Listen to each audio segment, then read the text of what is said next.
Ankleshwar national highway પર વર્ષા હોટલના you-turn નજીક ઉભેલા બાઇકને ટ્રક ચાલકે ટક્કર મારતા 3 પૈકી એક વ્યક્તિનું ઘટના સ્થળે જ ગંભીર ઇજાને પગલે મોત નીપજ્યું હતું. બ્લેક સ્પોટ એવા વર્ષા હોટલ પર વધુ એક અકસ્માત સર્જાયો હતો. ઘટના અંગે B ડિવિઝન પોલીસે ગુનો નોંધી તપાસ શરૂ કરી હતી.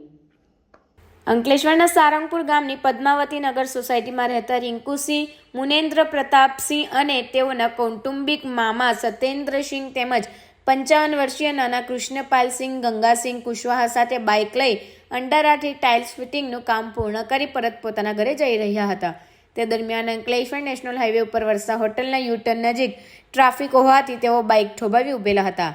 તે વેળાએ પૂરપાટ ઝડપે ઘસી આવેલા ટ્રક ચાલકે યુ-ટર્ન લઈ ઉભેલી બાઇકને અડફેટે લીધી હતી. આ અકસ્માતમાં કૃષ્ણપાલસિંહ કુશવાહાના માથા ઉપરથી ટ્રકનું ટાયર ફરી વળતા તેઓનું ગંભીર ઇજાને પગલે ઘટના સ્થળે જ મોત નીપજ્યું હતું.